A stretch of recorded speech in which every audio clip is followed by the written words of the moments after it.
welcome back to my YouTube channel. Kali ini kita masih membahas tentang komunikasi digital dan media baru.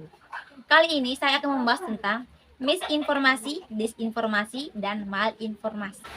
Yang pertama kita akan membahas tentang misinformasi.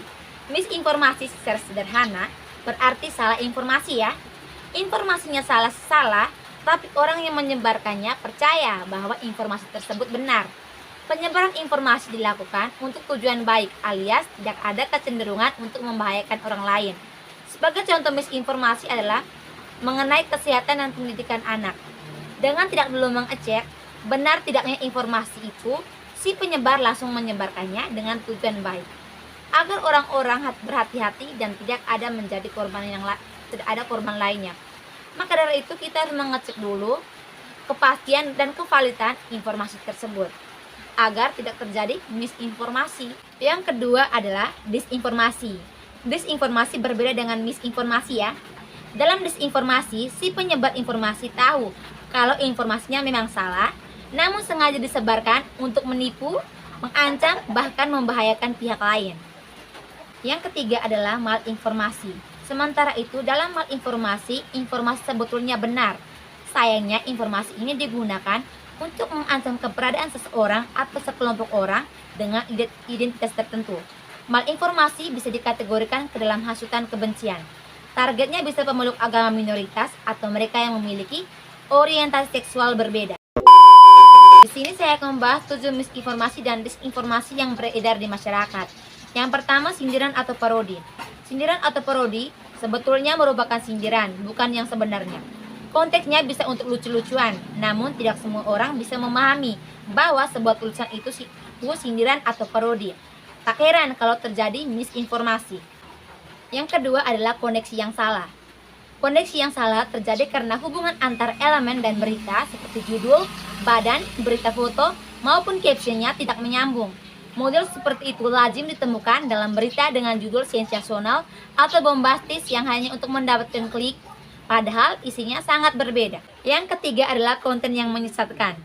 Dengan konten yang menyesatkan, pengguna digiring untuk memiliki persepsi tertentu tentang sebuah isu atau peristiwa.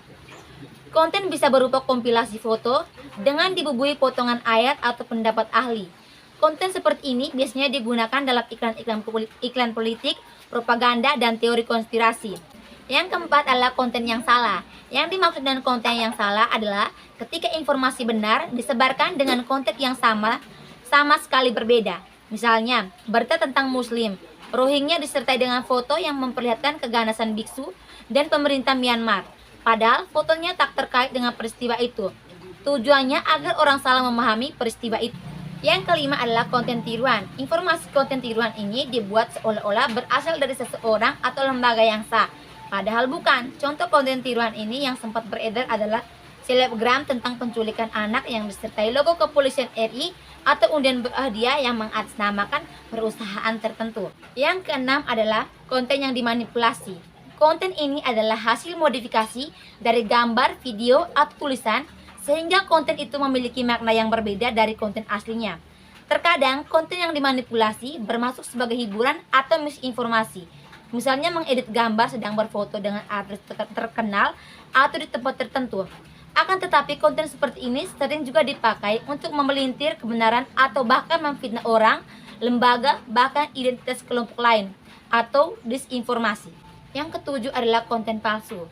Konten palsu adalah informasi yang sama sekali tidak benar tapi sengaja dibuat untuk menipu atau merugikan pihak lain. Salah satu bentuk konten palsu atau konten yang dibuat-buat adalah kebohongan Ratna Sarumpait yang mengaku dipukuli. Padahal kenyataannya sama sekali tidak dipukuli. A few moments later. Oke guys, demikianlah vlog dari saya. Jangan lupa like, comment, and subscribe. Semoga materinya dapat berguna ya bagi teman-teman. Bye-bye!